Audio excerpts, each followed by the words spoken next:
Public administration is significantly influenced by a number of theories dating back several years. Among these are classical theories, which includes the scientific management theory, the bureaucratic theory, and the administrative management theory. Subscribe now, and let's talk about each of these theories, and how they offer unique perspectives on organizational management, efficiency, and the role of bureaucracy in public administration. And by the way, please show your support by clicking the like button. And don't forget to leave us a comment. Now, let's get into today's video on the various classical theories of public administration. As an introduction, let's try and understand what a theory is. Fred N. Kerlinger, an author and a prominent figure in academic research in the fields of human behavior and research methodology, defined a theory as follows: a set of interrelated concepts, definitions, and propositions that provide a systematic view of phenomena by specifying relations among variables with the purpose of explaining and predicting the phenomena. In essence, a theory provides a framework for understanding and predicting how different elements relate to one another within a specific field of study. In the context of public administration, a theory refers to a systematic and coherent set of principles, concepts, and frameworks that are used to explain, understand, and predict the functioning of government organizations, bureaucracies, and the broader public sector.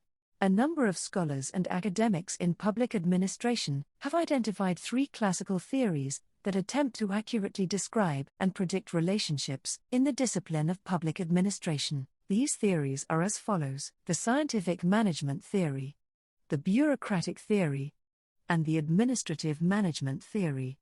Let's discuss each of these theories, starting with the scientific management theory. This theory was put forward by Frederick Winslow Taylor, who is also known as the father of scientific management. Taylor believed that by analyzing work in a scientific manner, it was possible to find the one best way to perform a task. He felt that by organizing work in the most efficient way, the organization's productivity would be increased, allowing it to reward employees with additional remuneration. Which Taylor argued that this was employees' only motivation. Taylor further suggested the following four principles of scientific management. Firstly, Taylor emphasized analyzing work processes scientifically rather than relying on intuition or tradition. He believed that, by breaking down tasks into smaller elements, organizations could optimize efficiency. Taylor also advocated for a careful selection, training, and continuous development of workers. This approach aimed to match employees' skills with specific tasks and improve overall productivity. Taylor further believed in collaboration between management and workers. This means that, when both parties work together harmoniously, productivity is increased and everyone benefits. Lastly, Taylor proposed dividing tasks into specialized roles to enhance efficiency. This would ensure that each worker would focus on a specific aspect of the job, leading to an improved overall performance. Some of the key strengths of the scientific management theory are as follows. This theory replaces the old and traditional rule of thumb by using scientific techniques. It also has a proper selection and training method for workers. It establishes a harmonious relationship between workers and management. It further achieves equal division of responsibilities and duties, and standardizes employment tools, equipment, and methods. Some of the other strengths of the scientific management theory include the fact that it gives detailed instructions while providing constant guidance to workers. The incentive wage system provided by this theory also helps for higher production. The theory further eliminates wastage and also satisfies customer needs by providing them high-quality product with minimum price. Taylor's scientific management theory, while influential, has attracted criticism for a number of reasons. Here are some of the key ones.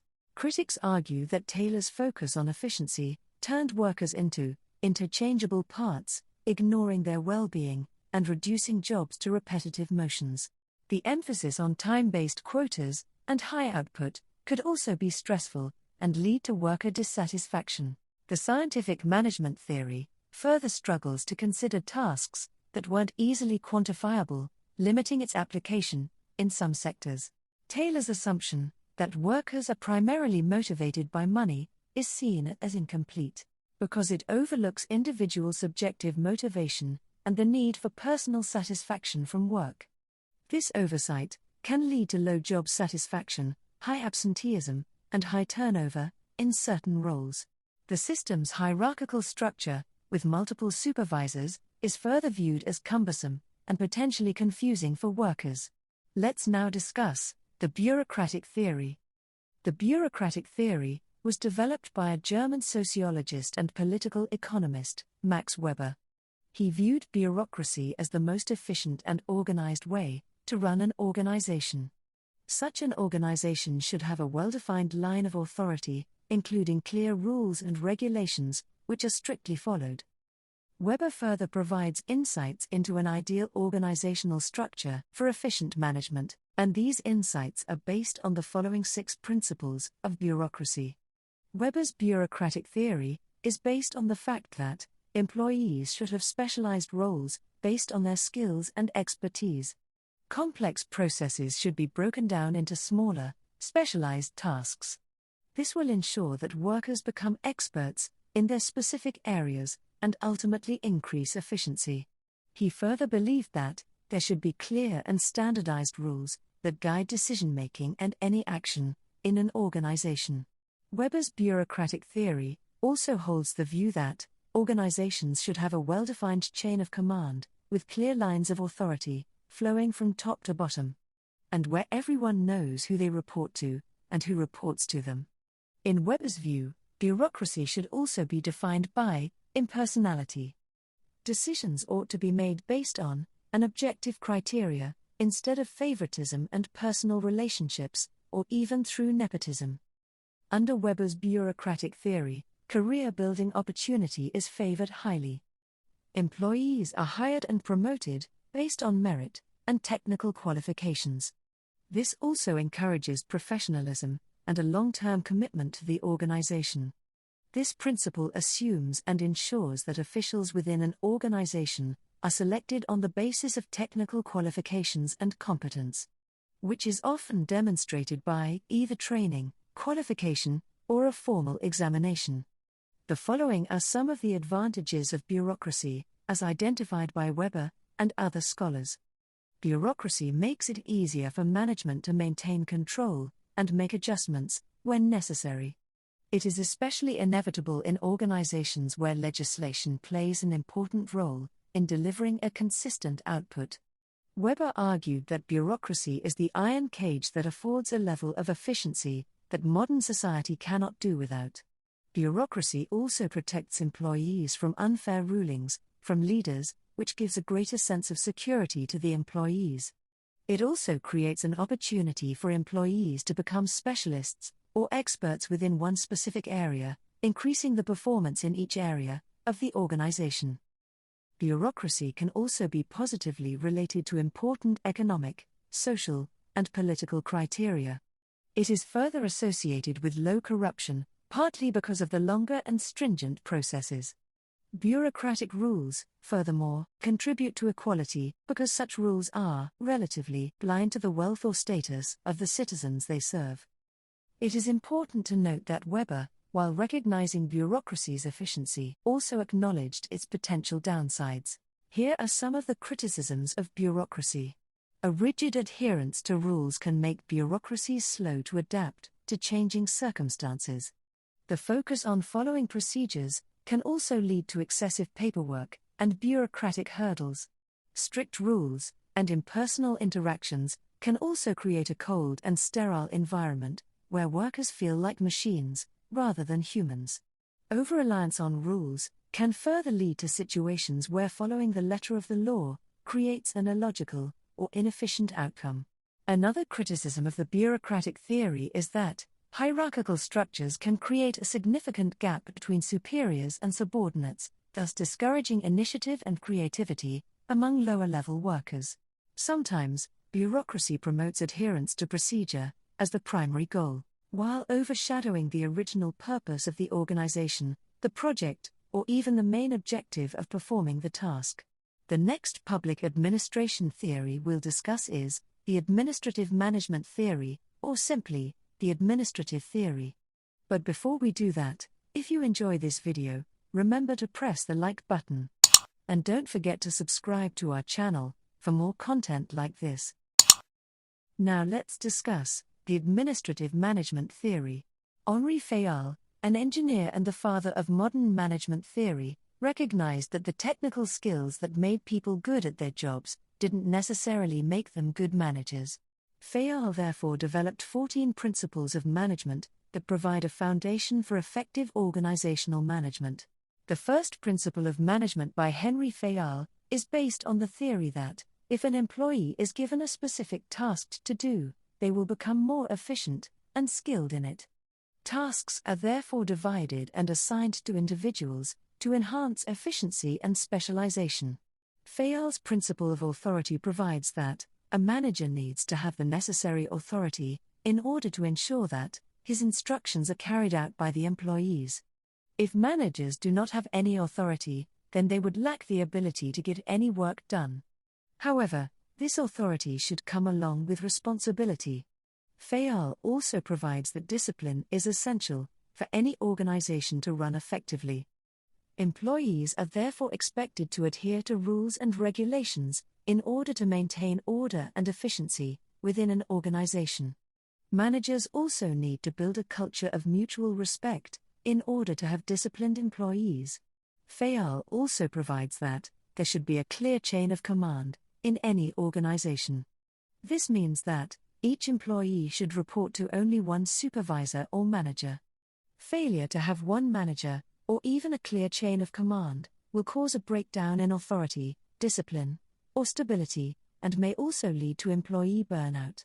The unity of direction principle states that all work performed should be organized in such a way that employees work in harmony towards the same objective, using one plan. Meaning that all efforts should align towards a common goal. However, this requires an organization to have a unified plan in order to achieve its goals. Another principle is that the overall interest of an organization should prevail over an individual's interest. These organizational interests should therefore be prioritized and not be sabotaged by the interest of an individual. Fayol's principle also states that employees should be fairly compensated for work carried out in order to motivate them. This remuneration should include both financial and non-financial incentives. Also, there should be a structure in place to reward good performance in order to motivate employees. Another one of Fayol's principle is centralization. This refers to the concentration of power in the hands of authority, following a top-to-bottom approach. In a modern context, however, no organization can be completely centralized or decentralized. Scalar chain refers to a clear chain of communication between employees and their superiors. Employees should know where they stand in the hierarchy of an organization and who to go to in the chain of command. To implement this in the workplace, Fayol suggests that there should be an organizational chart drawn out for employees to see this structure clearly. The next principle states that there should be an orderly placement of resources and personnel in the right place at the right time. Misplacement of any of these resources or personnel will lead to misuse and disorder in the organization. Equity is a combination of kindness and justice. This principle states that managers should therefore be equitable towards everyone they manage. This creates loyalty and devotion among employees towards the organization they work for. The next principle states that an organization should work to minimize staff turnover to ensure stability. Both old and new employees should also be ensured job security. Because instability can lead to inefficiency. There should also be a clear and effective method to handle vacancies when they arise. Because it takes time and expense to train new employees. The next principle states that all employees should be encouraged to show initiative. Employees should therefore have a say and contribute innovatively as to how best they can do their job. Organizations should also listen to employee concerns and encourage them to develop plans for improvement. The last principle is esprit de corps, which means team spirit. This principle states that management should strive to create unity, morale, and cooperation amongst employees.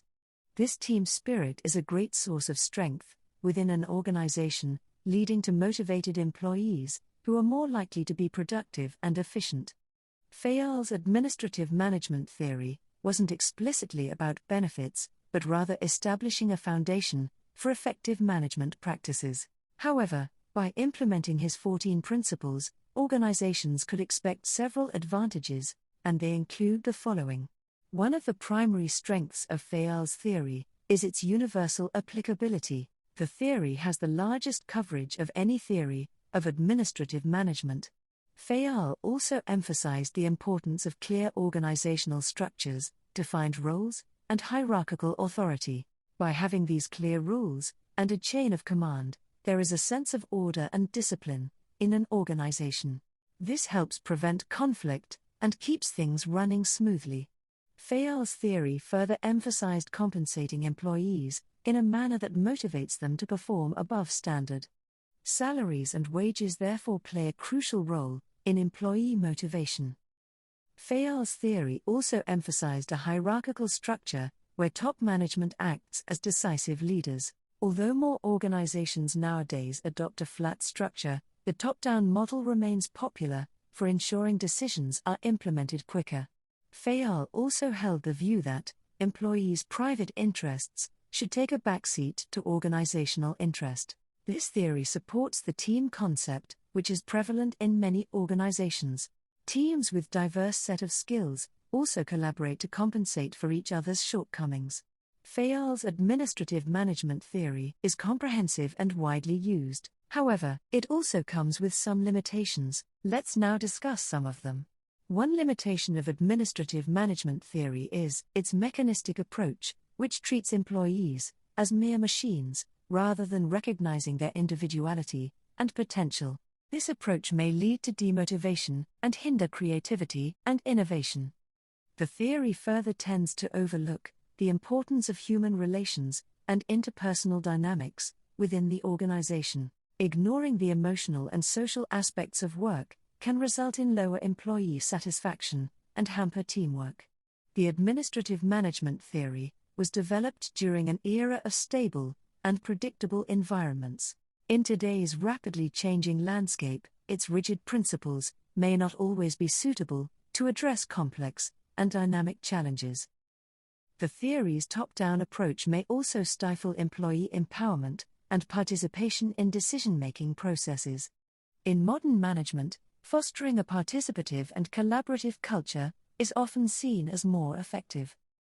The administrative management theory also mainly focuses on the formal structure of organizations, overlooking the significance of informal networks and communication channels. This may lead to missed opportunities and hinder efficient information flow within an organization. In conclusion, the scientific management theory, the bureaucratic theory, and the administrative management theory have all left significant impact on public administration. The scientific management theory focuses on efficiency through task analysis, job specialization, and streamlining of processes in public service, while the bureaucratic theory emphasizes on clear hierarchies and rules which ensure standardized service delivery and accountability in government organization. And finally, the administrative management theory's principles of organization, leadership, and motivation provide a framework for effective public service management, promoting collaboration, and a focus on achieving the public good. While each of these theories has limitations, their combined influence has helped shape public administration into a more systematic and result-oriented field. With that, we've come to the end of this video on the classical theories of public administration. So, thank you for watching. Please take time to check out our other videos on public administration, public finance, the management of the public sector, including the running of government. And don't forget to like this video and subscribe to our channel for more content. And remember to turn on the notification button to make sure that you don't miss out when we post new videos. You can also connect with us by following us on social media at ConsultKano, and continue the conversation by leaving us a comment below this video or tagging us on social media using the hashtag ConsultKano. Thank you again for watching. Join us again next time for another video. Until then, check out these other videos. Kano Consultants, for professional advice you can trust.